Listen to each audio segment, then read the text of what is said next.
Welcome everyone, and thank you for joining us this afternoon and evening for those of you in Greece. It's our pleasure to work together with the American School of Classical Studies in Athens to bring to you the future role of Philhellenism, Philhellenes, a number of Philhellenes that are on our panel today to discuss the history and the work and the magnificent productions and initiatives they've been able to bring to us over the past 100 years or so. And so it's a pleasure really to have it. We know as Greek Americans and Greeks in Greece, the importance of Philhellenes and what they've brought and added to our culture. And so before we begin the brief introductions and get into the dialogue, we're going to show you a very short film on the American School of Classical Studies in Athens. If you're interested in mankind, if you're interested in society and how it should function, then you would do well to study the past.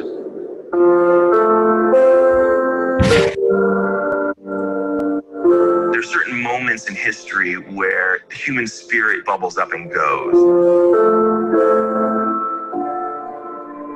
Whether we're talking about democracy, art, philosophy, it doesn't really matter what the subject is. It begins in Greece.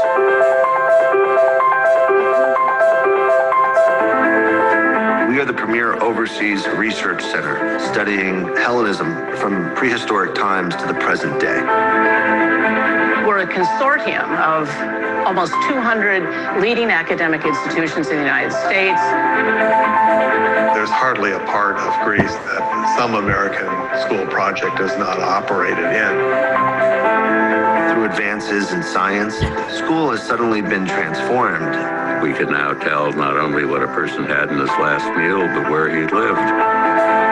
All of that information can really be disseminated to new audiences. Through exhibitions, scholarly presentations, an extended program of outreach to the world community at large. We bring Greece's past to life to really help shape the world's tomorrow. This is what we've been doing for almost 140 years.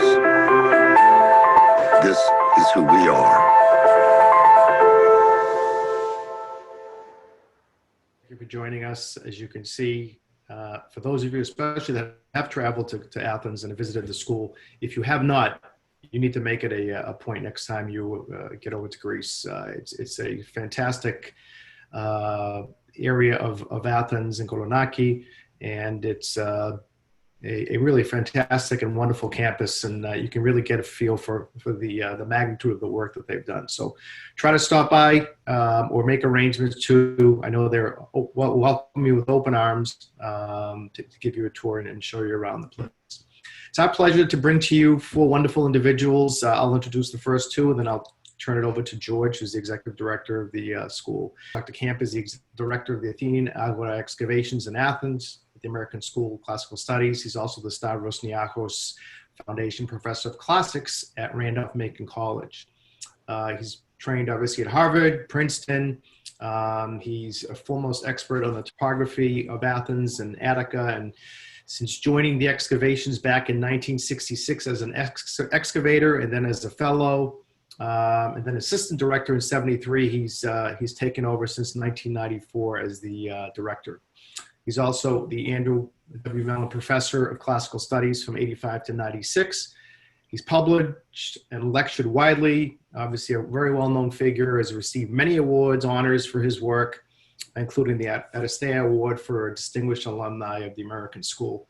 Dr. Camp, always a pleasure to have you with us. Thank you for joining us. Thank you, Drake. Nice to be here. And Jack Davis, former director of the American School, and Carl W. Blake, professor of Greek archaeology at the University of Cincinnati. He's an expert in Bronze Age archaeology and archaeological survey, and he received in 2020 the Gold Medal Award for Distinguished Archaeological Achievement. He's directed and co-directed many surveys and excavations across Greece and Albania. He's also the co-director with Dr. Sharon Starker in the kind of the latest and newest excavations last few years at the Palace of Nestor Excavations in Pylos, Greece, which is in the southwest corner of the Peloponnese. And we'll hear a little bit more of what that work entails here today. So Jack, welcome to you as well. Thank you, Drake. George? Thank you, Drake, and it's good to be back with you. And much thanks to the National Hellenic Society. It's a great joy for us to be able to highlight some the folks that we have on this panel today. And I get to introduce Natalia Vogeikoff-Brogan, who is the Doreen Kennedy Spitzer Archivist at the American School of Classical Studies at Athens, and has worked in the archives since 1994. They are talking to us, Natalia and Jack are talking to us from Greece. So thank you very much for being there. And she holds a PhD in classical and Near Eastern archaeology from Bryn Mawr College, and is a specialist in Hellenistic art, pottery, and architecture in Athens and Crete. She's participated in archaeological field work at Mochlos, Tripitos, Corinth, Thasos, and the Nemea Valley, and has published widely, including historical articles based on archival material on here. And Rob Loomis is the president of our board of trustees. He's a managing partner of Loomis Associates and has just a long and deep history with the American School over the course of 55 years, beginning with him attending the school in 1965. I believe he was roommates with John Camp, our other panelists. So there's a wonderful history there. He holds his AB, JD, and PhD from Harvard, and was a visiting professor of classics and ancient history at Union College and the University of Michigan. So thank you all for being with us, and we look forward to our conversation. Drake? Great, thank you. Rob, we're going to start with you. Maybe start with the historical background about the school. How it was established, by whom, and I guess more importantly, why was it created in the first place? Well, thank you, Drake. And thanks to the NHS for hosting this. The school was established in 1881 by a small group of American professors from 9 colleges: Harvard, Yale, Amherst, Brown, Johns Hopkins, Columbia, Princeton, Wesleyan, and Cornell. Their stated purpose was to give students who were hoping to become college professors of ancient Greek the opportunity to spend a year in Greece, to get to know its topography and ancient monuments, and to bring that experience back to their classrooms in the States, thereby adding a tangible vitality to their teaching that they never could have gotten from books alone.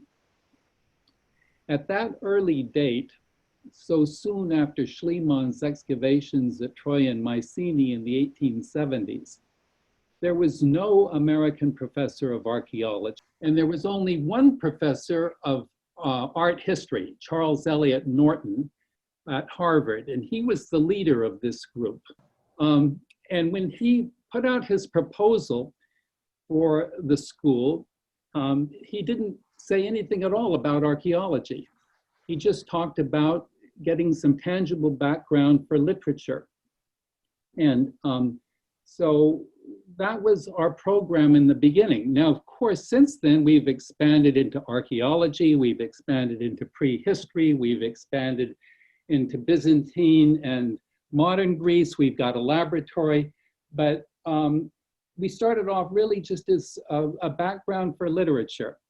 But now we embrace 190 institutions in colleges and universities in Canada and the United States. And we're the largest of the foreign archaeological schools in Athens, of the 18 schools. For its first 5 years, the school operated as a loose organization funded by annual contributions from the original 9 colleges. But in 1886, after we had acquired the land where the main building now sits and raised the funds to erect that building, it was felt that we should have that the money and the property, the land and the money, should be held by trustees. So in 1886, we became a Massachusetts charitable corporation. And ever since then, the academic affairs of the school have been managed by the managing committee of professors, and the legal and financial matters have been run by our board of trustees. Okay, thank you, Rob. Natalia, our main campus is in Kolonaki in Athens. So how did we end up there? Could you tell us that story?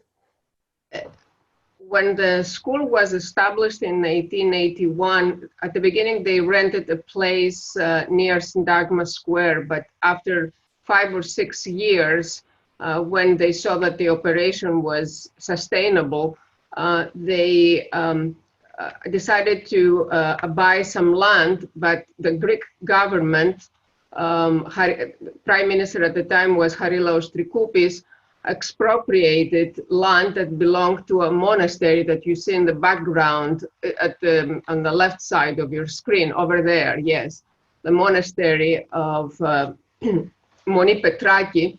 And so the Prime Minister expropriated land that gave to the American school and the British school that was also about to build facilities, and they are next to us. So this building you see was finished in 1887. And here you see it in a photo from like early 1900s. And what you see today, it's the building today. A nice panoramic view. Beautiful. Drake? Dr. Camp, when did the actual academic program start? What was it like back then? How did students and professors get around? And I guess what was the experience like for those early students? A little more rugged than it is today. The trips began actually in imitation of the German Institute, I believe, and the great archaeologist Wilhelm Dürpfeld, who used to lead trips, and people were invited or allowed to come along on that. And then basically it was realized that these students were coming from a long, long way, as opposed to the European students. And there was no point in having them come all that way if you didn't give them a little bit of direction. And so these trips became more formalized, and they've been pretty much the same ever since. The numbers are rarely more than 20 or 25 on the road, and you visit as many sites as you possibly can in the course of the fall. Up to now, I think now we're up to about 4 10-day trips in the fall to introduce them to everywhere in Greece except Athens. And that is then done in the winter. And they've been going, I don't honestly know, Natalia would know better than I, the first year, you could say there's an American school trip going because it derives out of our colleagues in the German Institute. They get access to pretty much everybody and everything. You get permits ahead of time to go to parts of the sites that are hard to get to, things of that sort. Natalia, did you? I didn't hear you. I can't hear you very well. Oh, okay. I was just saying I did not know the actual year that the program began as an American school operation. The trips. But in the early years, I think the students were pretty much, they would organize themselves and take trips in the Peloponnese and in central Greece or the islands. There wasn't a formal program, and as you said, it was heavily dependent on the German Archaeological Institute and William Dürpfeld to do the trips. The systematic academic program, the way we know it today, it starts in the first decade of the 20th century, and it's Carl Blegen and Bert Hochschild who formalized the program we have today.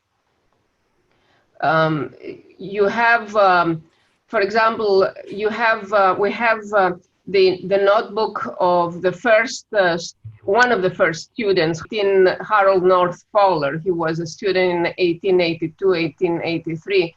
And he took off with 2 other students to do the Peloponnese. He wasn't like accompanied by the director, or there wasn't a formal, program. Annie Peck was the first woman to be admitted at the American school in 1885, 1886, and that was very progressive for the school. If you think that many American institutions universities did not admit women for much longer.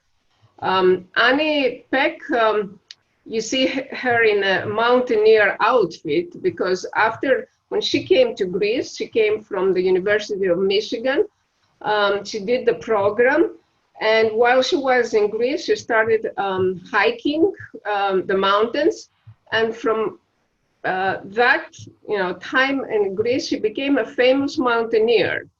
And she is really known for more than for her mountaineering achievements than for teaching classics. She taught classics very little. She is the one who said a woman's place is at the top, and she really meant it. She also said something else that I loved. I read, Rome may be eternal, but Greece is perennial. Once you visit, the feeling to return never abates. That's John Gilbert. He came to Greece in 1891. And I have to tell you that for many years, until I think 2 decades ago, we didn't know from our history or the applications or anything that he was African American. It was only two decades ago when people started doing research on him that we realized it was, that he was African American. And he wasn't the only one. There were a couple other African Americans who, one tried to come in 1885, but he died before he arrived in Greece. And there is also John Scarborough, the one who who couldn't come to Greece. He wanted to come, but he didn't have the funds to come to Greece. John Wesley Gilbert really is, they're all amazing figures. His parents, were slaves, I think, and after emancipation. They were slaves, and he's known today for being a pioneering Black classicist. And he taught Greek and Latin, I think, for 20 years in the Deep South when he returned, Payne College or something. Payne College, Payne College, right? Hetty Goldman. She is related to Goldman Sachs. She was, her grandfather was Julius Goldman, and her cousin was Paul Sachs. She came to the school in the first decade, about 1909, to study, to do graduate work at the American school.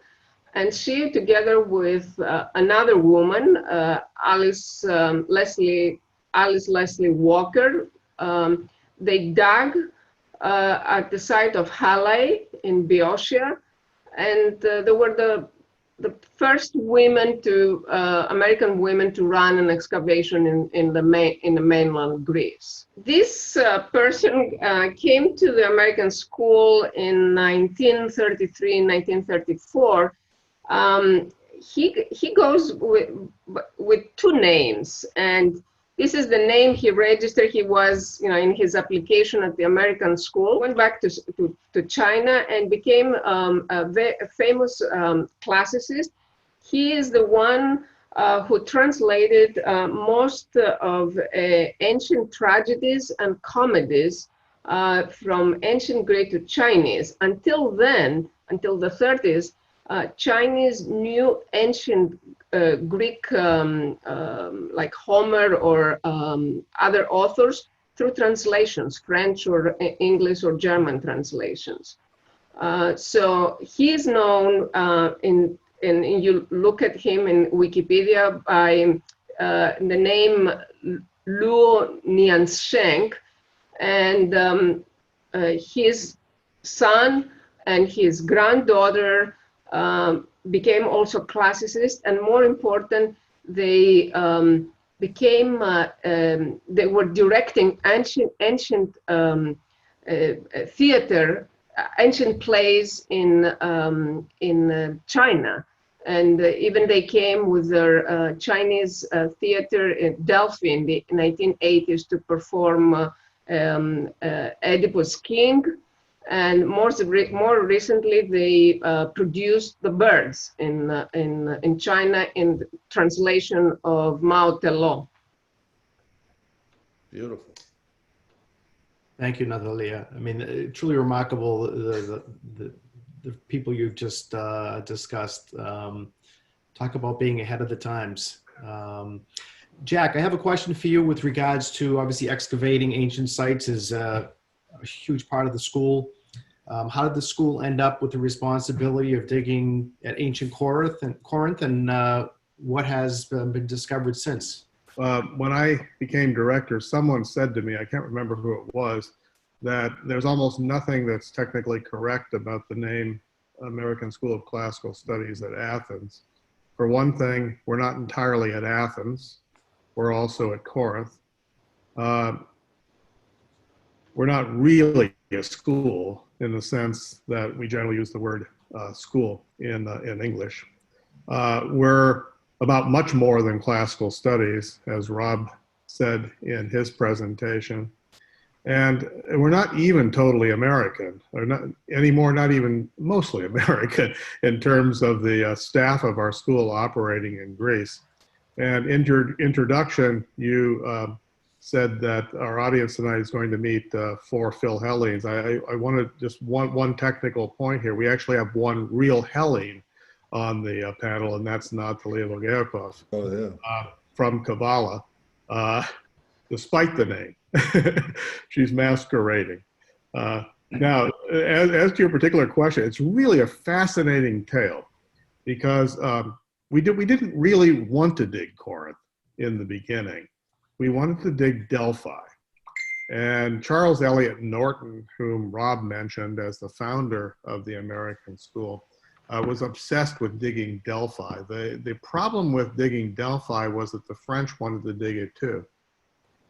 And the French brought political pressure to bear against the Greek government in order to obtain a concession to dig there in every way they could think of. Initially, what the Greek government wanted from the French was they wanted to import currant grapes to France with a very low tariff. And these are what some people call Corinthian raisins, or I guess the Californians call Zante raisins now. This went on for almost a decade of back and forth and negotiations between the French and the Greek government through several prime ministers, and ditto for the Americans. And it looked for a while as if we would get the concession to dig in Delphi. But the French finally won out. The fact is they were better organized, and they had more consistent leadership, both in their own school in Athens and in their State Department. They succeeded in getting the concession. So what our excavations in Corinth, which have been going on now for over 100 years, were kind of a booby prize in the end. It was something else that we could do. It was a big, important site that could match up against the other major excavations launched by the German school at Olympia, now the French school at Delphi, and so on. In the end, though, the American school has made really the best of it. And what the American school has done that none of the other major foreign schools has done is concentrate its efforts on the excavation of an ancient city, one of the most important ancient cities in Greece. Initially focusing around the Temple of Apollo, which was never buried, but was still standing in the late 19th century, and expanding the excavations to nowadays include the ancient marketplace, buildings around the marketplace, the roads leading in every direction, including the Acropolis at Corinth, where there's a marvelous medieval fortress. We've excavated in all of those locations, and in Corinth and various places in Corinth, we've uncovered remains of the past reaching back into the deepest prehistory, back into the Stone Age, and up until the 19th century and the wars of liberation in the Greek Revolution in 1821. You want to say a word about the museum? Yeah, what you're looking at here is well, we built several museums at Corinth over the years, and we've had to keep building because of the richness of the finds that we've discovered. We had an initial museum, and then we simply outgrew the initial museum, and to build a new museum, which you see here, crowds gathered at the dedication. That's still the museum that most visitors to the site will see today. But we've outgrown that too, and thanks to the enormous generosity of Charles Kaufman Williams, one of the leaders of our school, a trustee, and a great Philhellene, and also director of the Corinth excavations, we've lately been able to build new workrooms and storehouses for the tens, if not hundreds of thousands of finds that have been recovered. And what we now have is this wonderful state-of-the-art study center where scholars from around the world, dozens of different countries, can go to study the remains of antiquity found in ancient Corinth. These are particularly valuable because Corinth was a major trading city and a city that established colonies throughout the Mediterranean, especially in the Western Mediterranean. So scholars from the Western Mediterranean countries can also come here to see what was going on in the mother city at the time of colonization. John, so your home is the Athenian Agora and has been so for over 50 years. So please tell us about that site. In the 1920s, the Greek government put out a call to the foreign schools to see if there were any that were willing to share in the excavation of downtown Athens, because there was tremendous pressure to allow that area to be developed. It had been reserved for archaeological work for decades. And the American school stepped up and approached some of its donors and eventually started negotiations with the Greek government to excavate the area known or assumed to be the Agora of ancient Athens, which is, of course, the civic center of the city. And because Athens has such a long history and we know so much about it from the literature, we knew much more about it already before we began, but there was still a little bit of a risk in the actual excavations that we weren't in quite the right place because various scholars had placed it nearby, but not necessarily where we were digging. But fortunately, in the 1930s, a boundary stone was found saying that I am the boundary of the Agora, and it was in situ, and you could hear the sigh of relief practically across the Atlantic because of the certainty now that we were in fact digging the Agora. That round building you see at the lower right, that also was a hint because there aren't many round buildings in Athens, but we knew one of them was because ancient sources refer to it as the Tholos. And so from 1931 until late 1930s, when the war broke out, a major part of the excavations were carried out and a big area of close to 25 acres was cleared. Some of the ruins were known, like the Temple of the Thesean, like the giants that you see here peeking out of the street, and the ruins of the Stoa of Attalus were all known. So we knew there were antiquities in this area. And there is the staff with the first director, Leslie Shear, in the middle there. And the Agora, despite, well, look at just the front row, the Agora has always been a despotocracy. We have had lots of women running us and telling us what to do, doing the kind of first-rate work that female archaeologists have been doing since the beginning of the American school. The excavation originally was, of course, all by hand, and there are notations in the notebooks as to how many wagon loads of earth were taken out every day, and up to close to 200 workmen at times were working on the site. So that part of the work went fairly quickly. After the war, it was clear we needed a museum. And so one of our archaeologists, Rodney Young, was sent off to dig the foundations for the museum in the late 1940s. And he excavated for 2 years. He dug for almost 100 weeks without stopping. I think they gave him 2 weeks off at Christmas. And he dug and he dug and he dug, and he found an archaic cemetery. He found a Roman bath. He found what might be the state prison of Athens. He found everything except room to put a museum.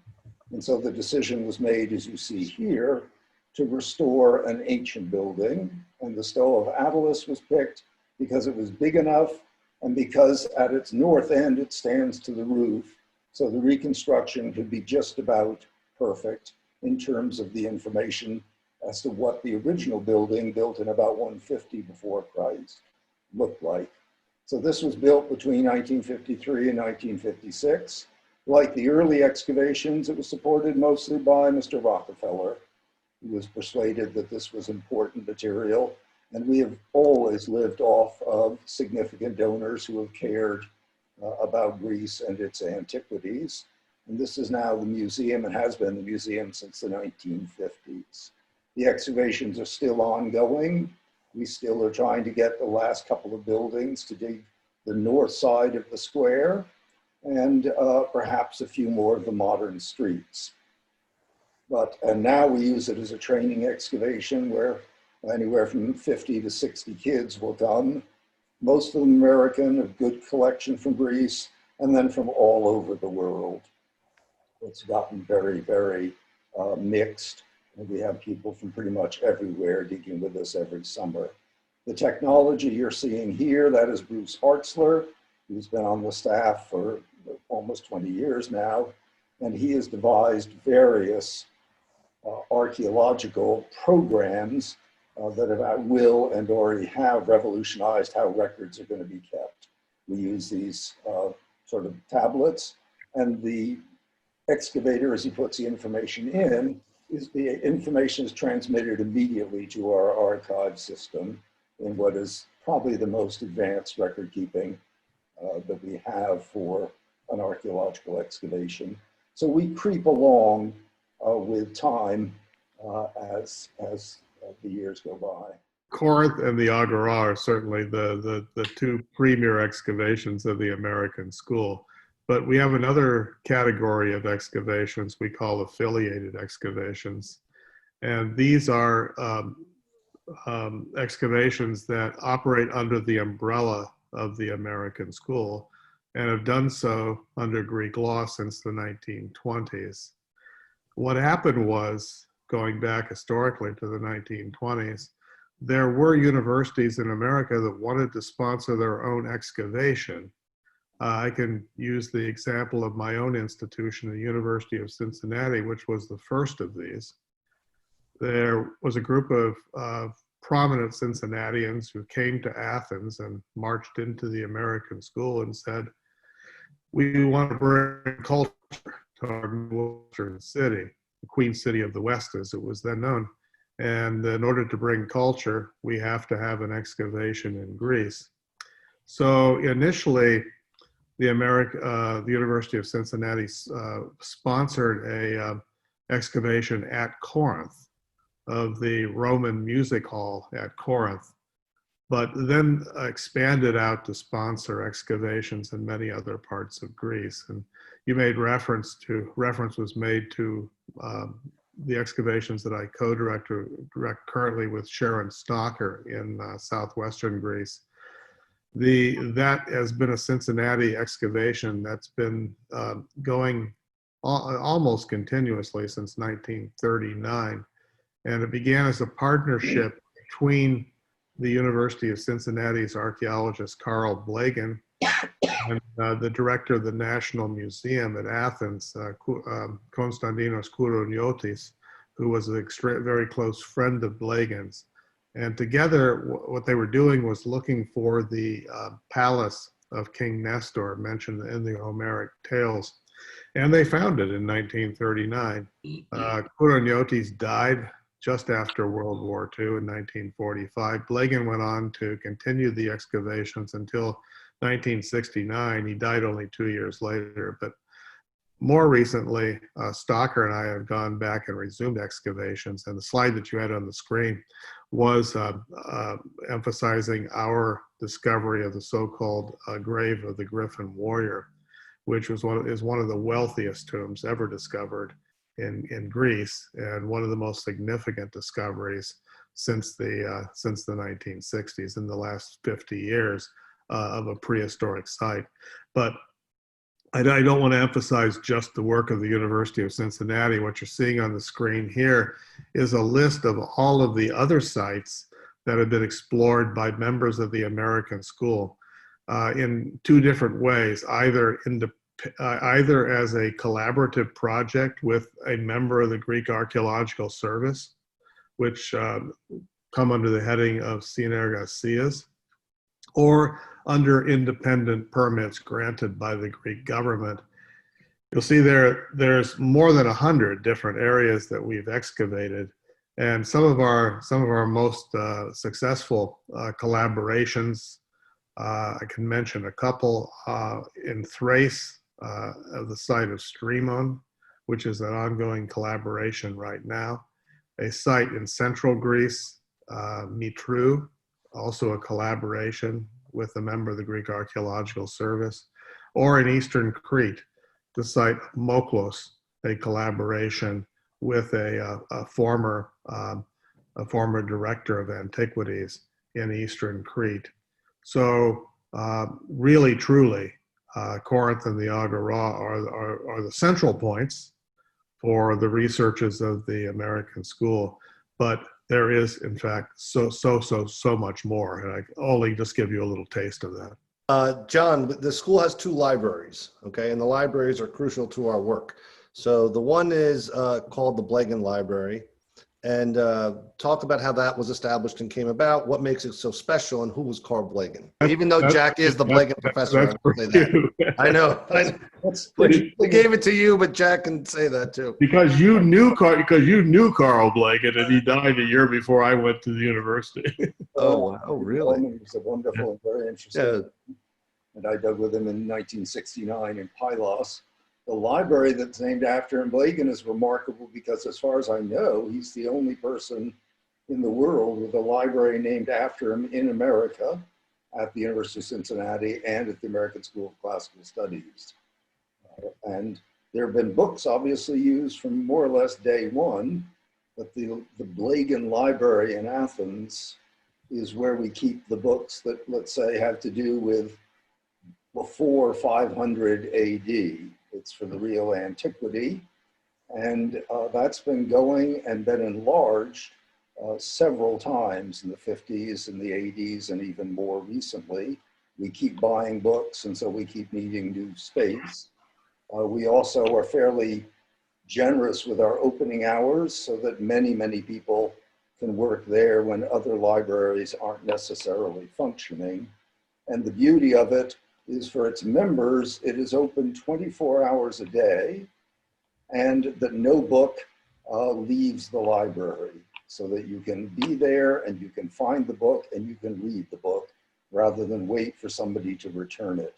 It's interesting that the library at Pantinus in Athens, just next to the Stoa of Attalus, we have its library rules, and it was only open 5 hours a day, but it also was a non-circulating library, and the books stayed right there. And that is to be highly recommended. He was a very distinguished professor at Cincinnati. He excavated after Dürpfeld at Troy, and then he came determined to find, and did, the Palace of Nestor at Pylos. And he had it almost in the first day of his digging. He put the first trench right through the archive room of the site, and started finding clay tablets written in Linear B almost from day one. He assembled a wonderful team of archaeologists, and he has to be one of the great American archaeologists of the 20th century. I can add just one thing to that. When John Kemp and I were in the summer school in 1965, we visited Pylos and were shown around by Carl Blegan. And one thing that he said at that time has stuck in my mind ever since. He said, I came down here and looked around. I was looking for the Palace of Nestor, And I said, if I were King Nestor, where would I put my palace? And I thought the most likely place was right here. And in the first trench we sunk, we came down on the archive room. Now, I don't know whether that was an after the fact recreation in his mind, but it made an enormous impression on me at the time, I must say. Maybe touch upon the GENNADIUS library. What led to its building? Who built it? You know, the focus behind it, and what makes it such a special place to visit. Thanks. Yeah, that would be really my pleasure. In fact, Natalia and I are both sitting in the GENNADIUS library now. We're in the east wing of the GENNADIUS library, which is where the archives department is located. But this building has an old story attached to it, a long history now of nearly 100 years. Coming up anniversary, the centenary in 2026. The story here begins with the long-term Greek ambassador to the United Kingdom, whose name was John Gennadius, who, in addition to being a distinguished diplomat and very much a supporter of Venizelos, was one of the premier book collectors of his day. And he and his Scottish wife assembled the most amazing collection of about 50,000 volumes that covered almost everything that one would want to know about medieval, Byzantine, modern Greece in literature and history. As he, after his retirement, he began to think about what would happen to this library. And by an amazing coincidence, he was brought out of retirement and sent to Washington, D.C. To attend a conference on disarmament that was held by President Warren J. Harding. And in the course of this conference, he met various members of the Washington, D.C. Archaeological Society, who came up with the idea that he might donate his library to the American School of Classical Studies in Athens, to bring it to Greece, and to make it fittingly available to both Greeks and foreign scholars. The archaeologists he met in Washington, D.C. introduced him to the chairman of the board of the American School, Edward Capps, who was a professor at Princeton. Capps had the uncanny ability to shake money out of trees. Some other people have this ability. I don't, but George does. And Capps, within just a few days, managed to get a $250,000 commitment from the Carnegie Foundation to build a library in Athens to house this collection. So you're probably familiar with Carnegie libraries across America. This is what the Carnegie Foundation was doing. We've got some in the Cincinnati area, but this is the only Carnegie library built outside of the United States. The library progressed, was built rapidly of Naxian marble and also Pentelic marble. There wasn't enough Pentelic marble available to provide from the quarries on Mount Pendele for its construction. Fortunately, but not fortunately for them, the construction of the library coincided with the Smyrna disaster and the influx of a great amount of labor from Asia Minor, many of whom were given employment in the construction of the building. So in the course of just a couple years, the building was completed and dedicated, and the 50,000 volumes were shipped out from London in sealed zinc chests, and they all arrived completely intact and were installed in the building, where the Gennadius Library now exists as the major research library in later Greek studies in Athens, and is open to the entire entire community of the world. It's extremely accessible. A few years ago, we reorganized it so that patrons have access to the stacks to retrieve and read all but the rarest parts of the collection. And thanks to the generosity of donors, we've been able to add on the GENNADIUS side of the street several installations that serve our ability to reach out and engage with the general public of Greece and now of the entire world through the internet. We have an auditorium donated by philanthropist Lloyd Coatson, and we also have on the other side of the GENNADIUS library, an exhibition hall that serves the entire school. It's called the Makrianis wing of the GENNADIUS library. So the expansion of and also just a couple of years ago, all of our archives were united, as I said, in the East Wing, in which Natalia and I are now sitting. And we're so eternally grateful to John GENNADIUS and Mrs. GENNADIUS for their generosity. They lived to see the building completed. They came, they enjoyed it before their deaths. And at their deaths, they were able to rest comfortably and complacently, and that they had done their best to leave this wonderful heritage to all of Greece and all of the world.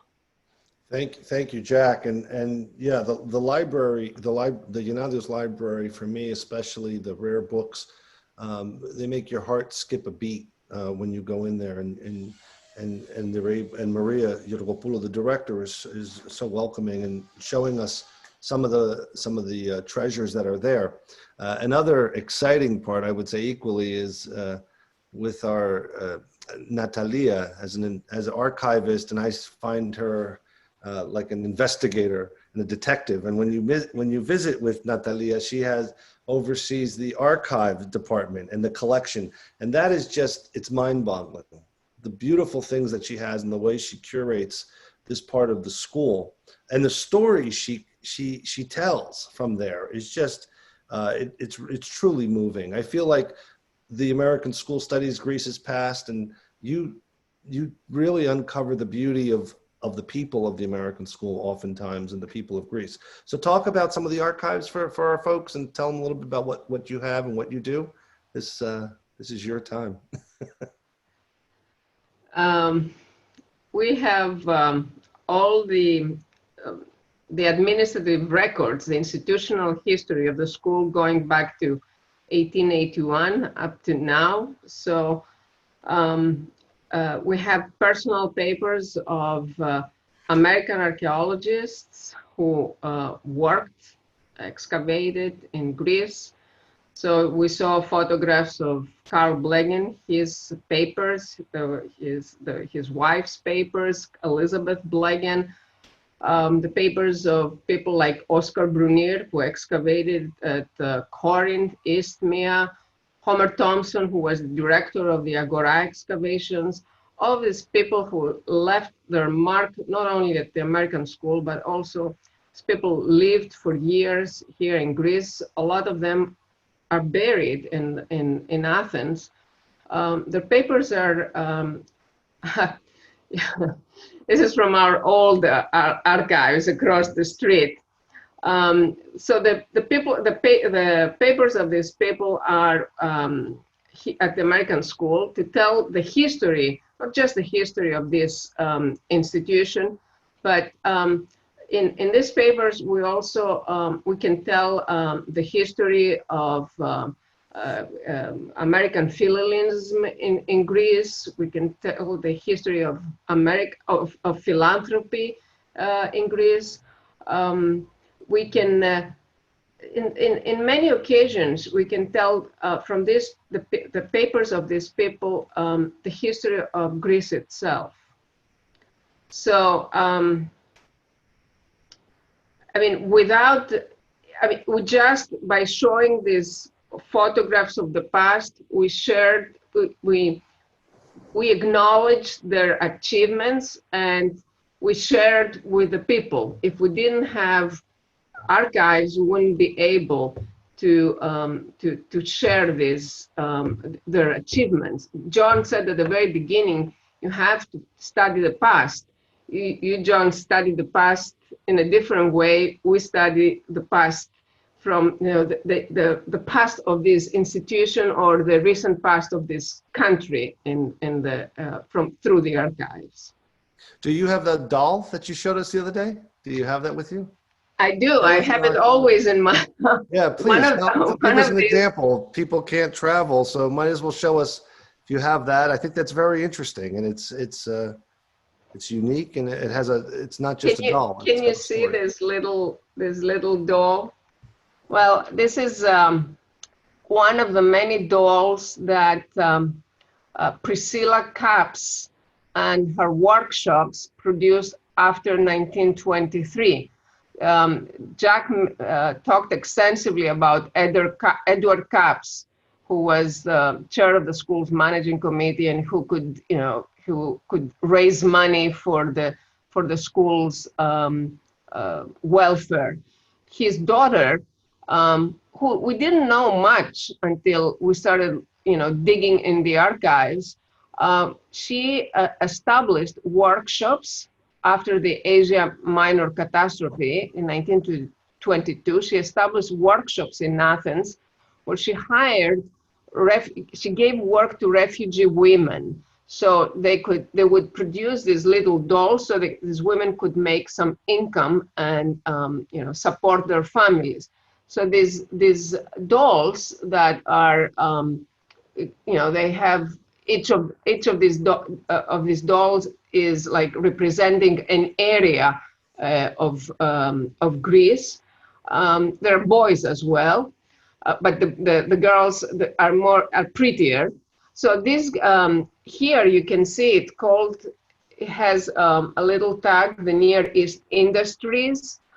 This is like a Syrian girl, and she would produce these dolls, and they would sell them in American cruise ships that came to the Mediterranean. She would even go to Italy to sell these dolls, or they would be exported in the United States.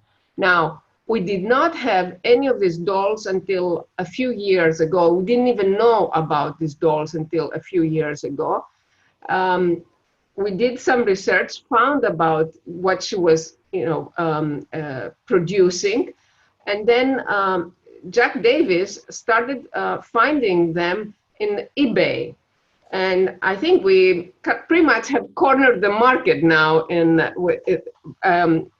acquiring all the different types that Priscilla Capps and her workshops produced from 1923 to, I think, until the beginning of World War II.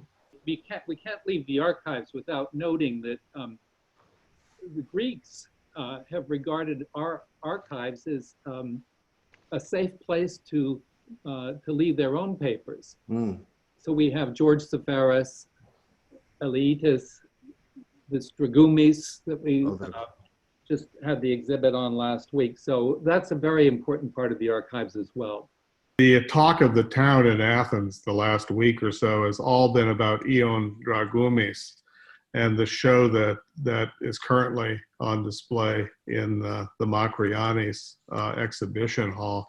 It's been covered in every newspaper, every magazine, every online source that you can think of. Walking down the street today, I saw posters for it on my way home. It is truly a spectacular show, and it builds on the existing collections of the papers of the Dragoumis family that Natalia already curates. But in the course of putting up the exhibit, we've acquired more things, and one of the things we acquired that's been acquired lately is a so-called Black Map, which was produced during the period of the Young Turks in Turkey, which is labeled Revenge, and has the areas in black that the Ottomans or the successors of the Ottomans thought they should repossess from Greece. It's also in the display. So if you're in Athens, go see this show. it's a do not miss. John, obviously a large part of research is publishing. So when did the school start publishing their finds? They began publishing almost at the very beginning, in the early years. Before it had a journal, we used to publish quite a lot in the Archaeological Journal of America, the AJA. But way back in the 1880s, 1890s, some of the earliest sites like Eretria and Thorikos are published there. When the excavations began at the Agora, that seemed a good time to start a journal. And in 1931, Hesperia was started in order to publish the works of the school excavations, both Corinth and the Agora, and also the affiliated excavations. And that has been going steadily ever since. Individual volumes about one topic or another have been going on. There's a whole series for Corinth and another series for the Agora. I've never done it, but I know the Agora bibliography, I assembled it last year, is 65 books and 420 articles, which is to say nobody alive has ever read the full bibliography of the Athenian Agora. And there's a similar parallel one, you see it there, the red book in the center, for the Corinthian series. So you're quite right, publication, if you don't publish, then you're being irresponsible. It's the way up until the electronic age, we disseminated information. And there's quite an extraordinary array of books and articles that have been produced by all our scholars and students. You know, we talk about, well, the school did this, the school built a museum, the school did that.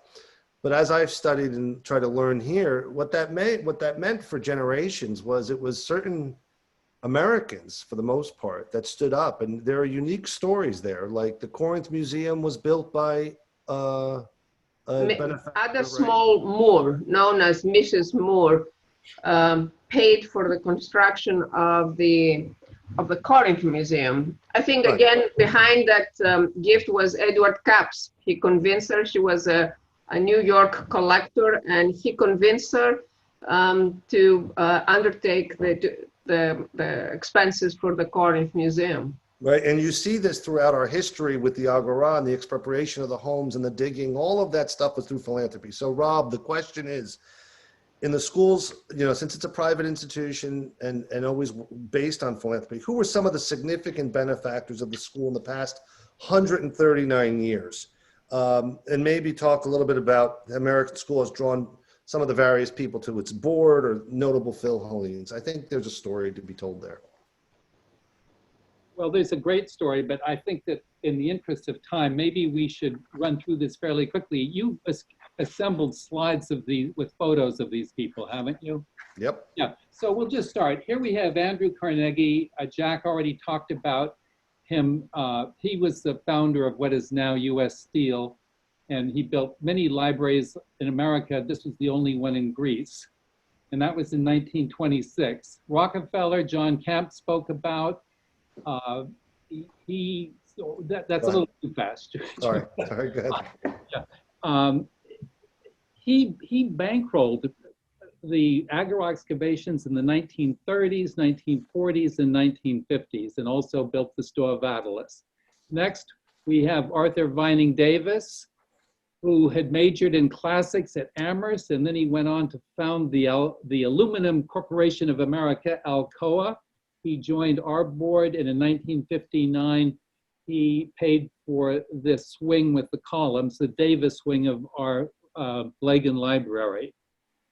Next, I guess we have Doreen Spitzer. She had majored in archaeology at Bryn Mawr. Her father was the chairman and CEO of the Jeep Corporation in World War II, assembled a large fortune, but he was really more of an organizer. He was fairly thrifty with his own money, and we had to wait until his daughter succeeded him, not directly, but ultimately as president of our board of trustees. And she gave, usually anonymously, to many different departments of the school. This little house here was named Canada House in honor of her many donations. Her most recent benefaction has been the archives department of the school, and Natalia holds the title of Doreen Kennedy Spitzer Archivist.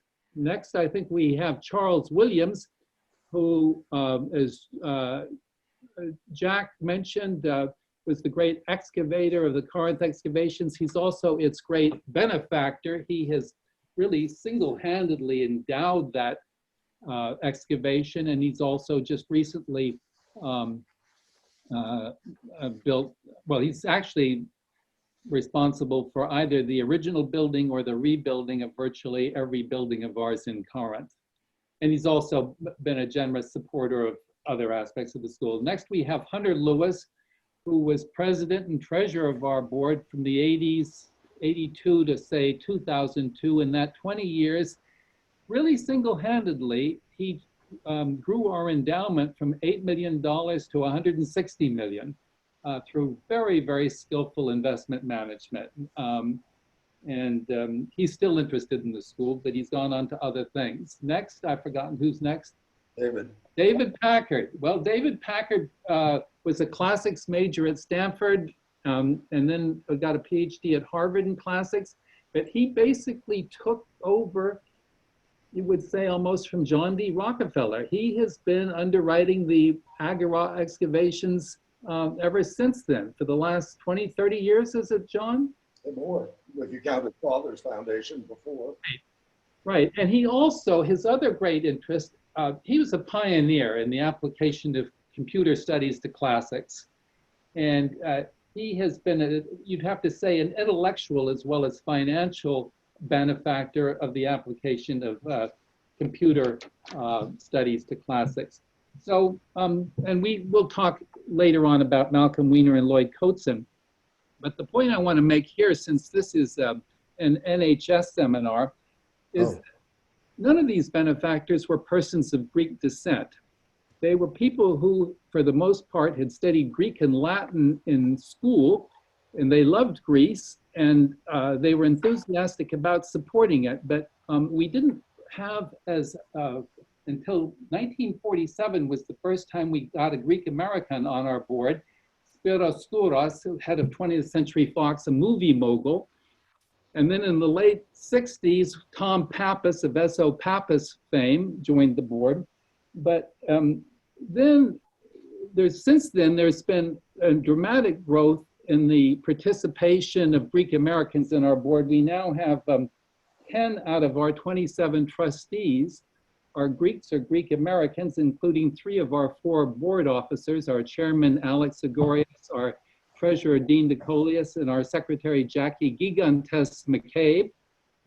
And we've also attracted support from GENNADIUS overseer Dino Makrikostas, who built our exhibition hall and named it after Ioannis Makrianis, the great hero of the Greek War of Independence. We've gotten significant support more recently from John Georges, CEO of International Paper, and his son is on our board. And our newest trustee, George Marcus, is president or founder of your NHS. So this represents a new chapter in the history of the American school, much greater involvement of Greek Americans in our activities. And I think we really have to thank you, Drake, and Art Demopoulos and George Marcus for helping us to shine a light on the American school in the Greek American community. We have a great story to tell, and it's exciting for us to see your community, your organization get excited about us. And we look forward to having you send especially your kids for the what's called Heritage Greece program every year. It's wonderful for us to connect with your community, and thank you. Well, thank you very much, Rob. Obviously, it goes without saying that we cherish and take pride in the partnership we have with your organization. And obviously, we've made it a point, as you alluded to make sure that Greek American students that come over every year they make it a point to visit the work that John's doing, but also go through the school as well. And it's been a great partnership for all of us. And yeah, quite frankly, it is amazing, you know, some of the major giants of the Industrial Revolution in this country. You know, you look at the names Carnegie, Rockefeller, and Packard, obviously modern day. And of course, I'll throw in George Marcus in our own right. But no, it is, you know, you've hit the nail on the head. It's folks, Philhellenes like those that studied ancient Greece and classics and archaeology and had a significant interest where they actually put their money investing into it to preserve and perpetuate it. So thank you again. I have a question for Jack with regards to the Wiener Laboratory.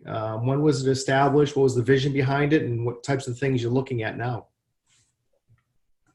Oh my goodness, Wiener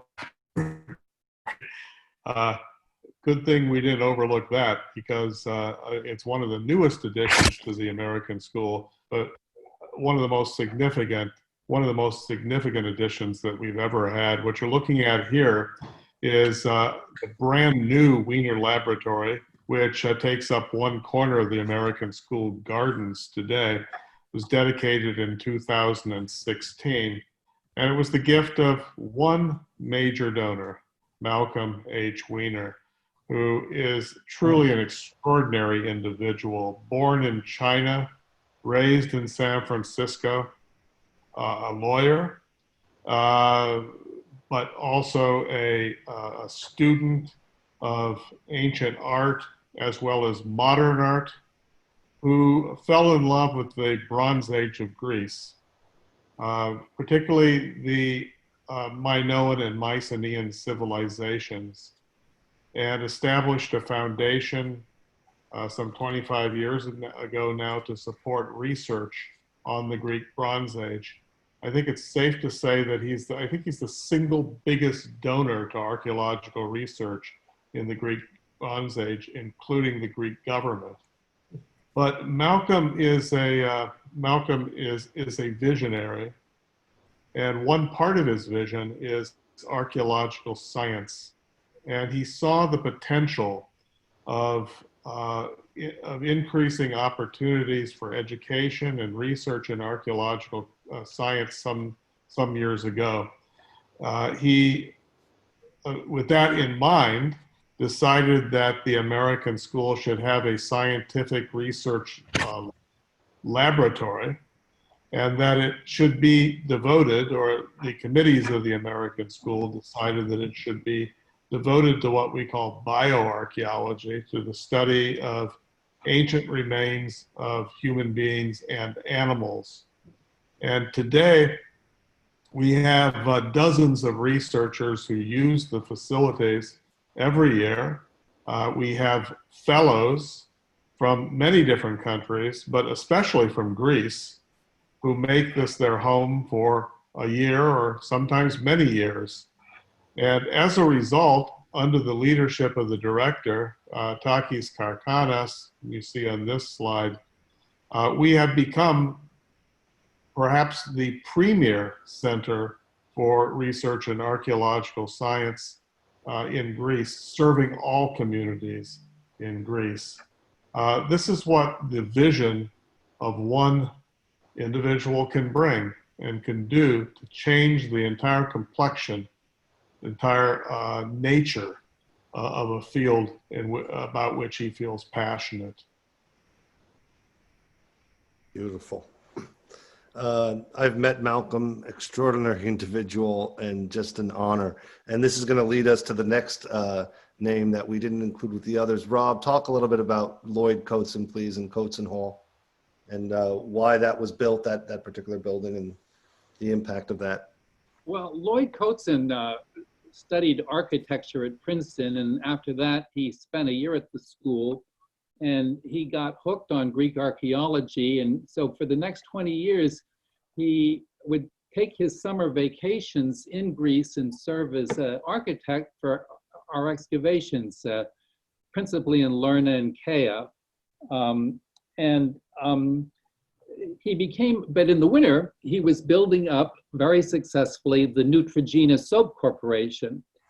And he became a trustee of the school, and for the first 10 years or so, his interest continued to be primarily ancient Greece, but they evolved, and he became more and more interested in more modern Greece, and ultimately became really the great supporter of the GENNADIUS library, and the great benefactor, second only to Mr. GENNADIUS himself. And in the course of that, he felt that we needed a modern auditorium, because up until that point, it's hard to believe it now, but every time we had a big lecture or a big open meeting of the school, we had to move all of the tables out of the main reading room of either the Blagan Library or the GENNADIUS Library and install folding chairs and a sort of rickety collapsible projection screen and dodgy acoustics and have our lectures. And that was very upsetting to the scholars who worked in the library and posed a security risk for the books. So he decided we needed a modern lecture hall, and this is it, Coatson Hall. It's the site of really fabulous lectures, scholarly presentations, but it's also now being used for other things, for musical concerts. This is the Curtis Institute concert sponsored by the Schwartz Foundation. And then 2 years ago, we had this wonderful dramatization of the memoirs of Ioannis Makrianis when we opened the Makrianis wing. And this was really a spectacular event. So this hall gets used a lot, and it's hard to know how we ever lived without it before. You know, can I tell an anecdote? Lloyd believed in outreach. When he was a regular member, he was a student at the American School in the 1950s, and he was required to fill out an exit survey after he finished his year at the school. And we've read his exit survey, and it kind of goes like this. The American School is a pretty good place, and most of the stuff it does is really useful and very good. But the one place it falls down is in its integration into the community of Greece itself. You can see there already germinating the idea in Lloyd's brain that a facility like the Coatson Hall would promote that kind of integration and outreach of the American School into the community of Athens and of all of Greece. And he was able to eventually fulfill that in the end. Lloyd himself had an amazing pareia, Greek pareia. I worked with him for years on Kea.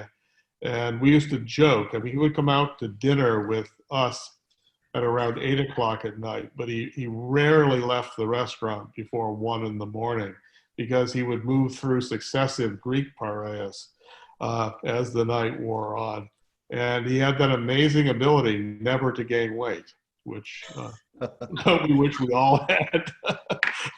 There's 2 films. So for other times, there's a film on Malcolm Weiner and a film on Lloyd Coatson that we could reference as well at a future time. Drake, you're going to move us. We've got 2 little things. For Natalia, in 2018, the Makrianis wing was established, inaugurated. And what was the need for such space like that, and why? Tell us a little about Makrianis, the name behind it. We had a small, for years, we had a small exhibition hall. I was part of the GENNADIUS library. And it wasn't, as time passed, it wasn't, adequate for our needs. So a few years ago, it was decided that we needed a bigger exhibition hall. The money was raised, and Dino Makrekosta, who you can see over there, decided to, his wish was to dedicate this beautiful exhibition hall to General Ioannis Makrianis, because they were both from the same village, Krokylio Fokidas. So I guess, he could have named it after himself, but it was very, generous and noble, very noble of him to dedicate the wing to this great historical figure that came from his village. And this is the exhibition that is going on right now at the American School about Ion Dragoumis. Beautiful. As we go through, there's so much we could talk. This is John Georges. We have the back of his head and Andrew, who dedicated the Georges Family Terrace. And of course, the ambassador, I want to point out as well, Jeffrey Pryor and his lovely wife are very involved with the school. Why don't we go right to the Student Center? This is the last building on campus. Rob, talk about that. And then I have a very important question as we end, which I think is going to be quite telling. Go ahead, Rob, the Student Center. Well, the Student Center was built in 1929. Before then, most students had to find their own accommodation. A few could be put in the rooms in the tower or the building across the street, but most students had to find a place in a rooming house, and all women students had to do so. So unsurprisingly, it was the women alumni, principally Hetty Goldman and Alice Leslie Walker Cosmopoulos, who spearheaded a drive in the 19-teens to build a residence hall for women only. But they were not able to raise the money, enough money to do that. So the project got stalled out until the 1920s, when, as part of Edward Capps's fundraising that resulted in the GENNADIUS Library, he persuaded Mr. Rockefeller, this was even before Rockefeller ever got involved with the Agora, to pay for 2/3 of the cost of these three buildings, Loring Hall, the Annex, and West House, which is now called McCready House. And those three buildings in 1929 were built for a total cost of $200,000. And I think we actually went about $400 over budget. But, and this, in today's terms, that obviously was a huge bargain, but these buildings now have been used for 90 years. Athens has gotten a lot hotter, and standards, frankly, have changed. And so we really needed to do a total renovation to provide new plumbing, new wiring, air conditioning, modern bathrooms, etc. And the unfortunate, regrettable truth is that to renovate these three buildings that cost $200,000, we have to spend $6 million in 2020. And as any of you know, it's more expensive to renovate an existing building than to build a new building from scratch. But these are beautiful neoclassical buildings, and we actually had to go through a lot of hoops to get the permit to do this. But construction is underway right now, and we're scheduled to dedicate the buildings, the renovated buildings, next June, 2021. So in addition to the $6 million construction cost, we also wanted to raise a maintenance endowment so that we no longer would depend on our general endowment for this, and that we could use our general endowment for the purpose for which it was intended, which was to support our academic programs. So our overall target is about just under $10 million. So far, we have raised $7.8 million, and I personally am very gratified that more than 70% of that has come from our trustees. But we've also had a gratifying number of smaller donations, mostly from alumni, who wanted to establish a memorial to their favorite professor, their favorite teacher in the school. And so a lot of the great figures of the school's past are being commemorated, as well as one figure from the school's present, John Camp, for whom the Salonaki is being named. So this has been a pretty successful campaign. We still have a little bit to go, but I'm very pleased that this is finally coming to fruition. This is something that we have been waiting for 20 years. We've done the Wiener Lab, we've done Coatson Hall, we renovated the GENNADIUS, we put in the exhibition hall. But finally, we are now renovating the place where most of the students spend most of their time. So this is, my way of thinking, a cause of celebration. No, thank you, Rob. It's an it certainly is a very exciting time. And I love that people are actually, they're actually starting to talk about naming after grandparents and people that loved Greece and other people. So it's a wonderful thing, and we're looking forward, COVID permitting, we'll be moving, be able to inaugurate it next June. Drake, this is the big final question for Natalia before George wraps things up. Obviously, Greece over the past century has shared its share of challenges and turmoil, Balkan Wars, World Wars, 1 and 2, the juntas, the financial collapse, radical changes in government, instability at times. How's the experience been with the work of the school during all these times and the excavations? And, obviously, I know it's varies, but overall, in terms of progressing and continuing to maintain and bring the students over here to work and continue producing great archaeologists. The school students, the school staff, the members were always out there to help Greece in the difficult moments. I don't know if you showed the photograph coming up of Harriet Boyd. Yeah. Well, Harriet Boyd, I don't know what I mean, she was a woman Harriet Boyd. She is this photograph is from 1900.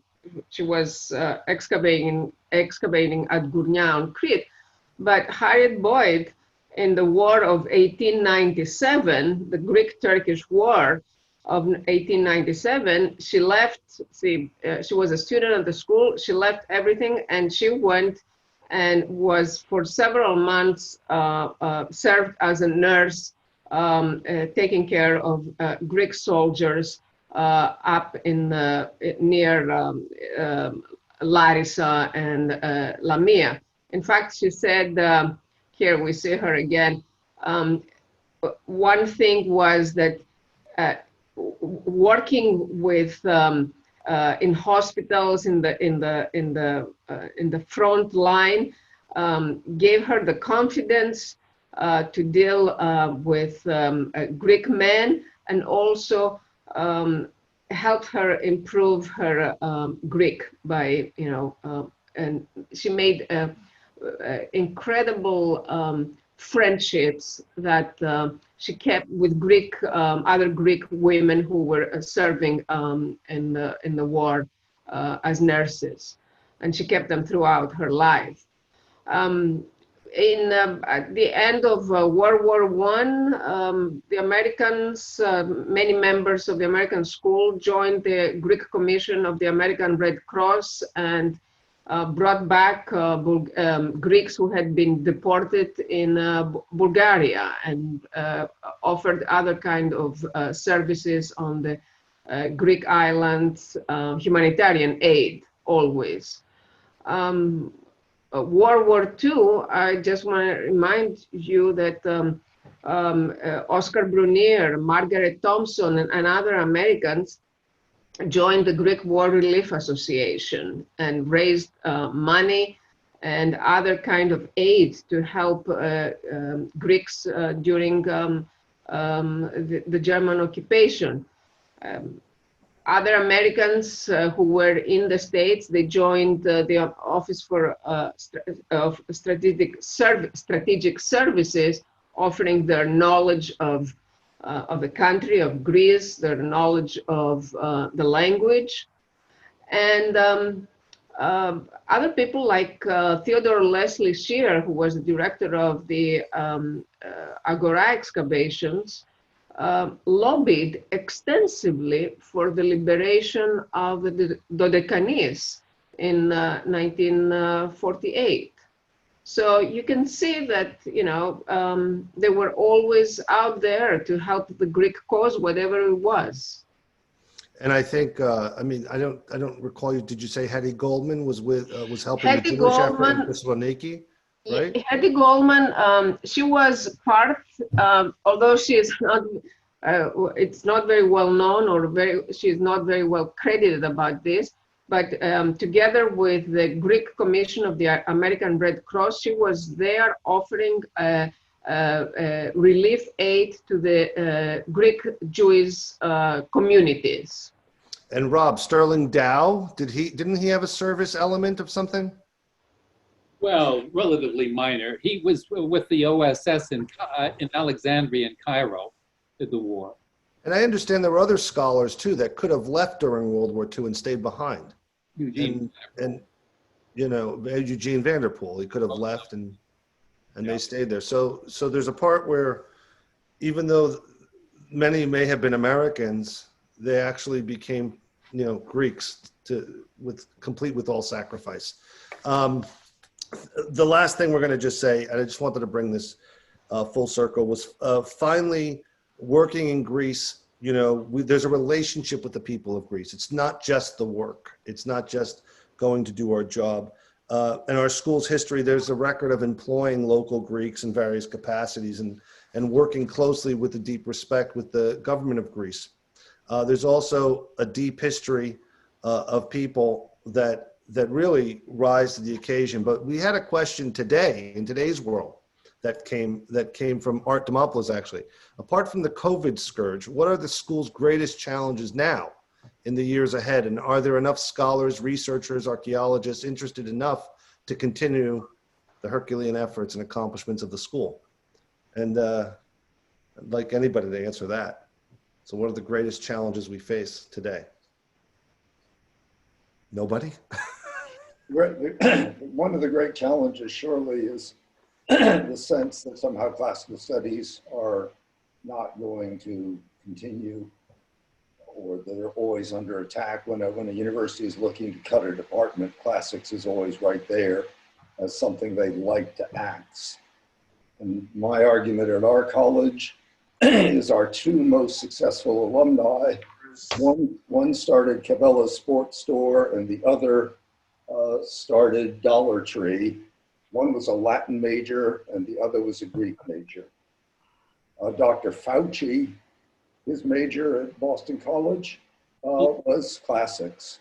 And ancient studies will take you wherever you want to go. And the notion that it needs to be off on the side, it should be in a closet, that it's irrelevant, is absolutely insane. If you're a personnel man or woman at a big college, big company, you got two CVs in front of you, and the kids are the same. They are going to be trained for what they need to do. And you look at their CVs, are you going to take the psychology theater major, or are you going to take the Greek major when you're looking for somebody with a sense of discipline in order to master something that is not easy? And the answer, I think, is fairly obvious, all things being equal, that classical scholars have a certain degree of seriousness that you don't find in all young people. And classical studies, I think, are very important, but I do think the public perception is not where it should be, and that's something the American school should be working on. I could add just everything John said is so true, but I wanted to note that even in the midst of COVID this fall, we have the highest enrollments that we've ever had in the 100-year history of our department in classics. There's certainly no lapse of interest in what we do. There will be many more generations to come.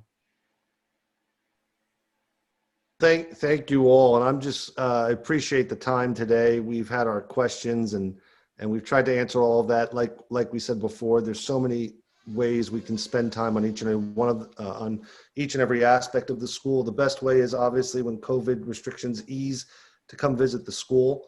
But also, if you're at home, if you go to the school's website, the American Schools website, about us, you can see all the films below, and you'll see about 7 or 8 films that go in depth about various topics.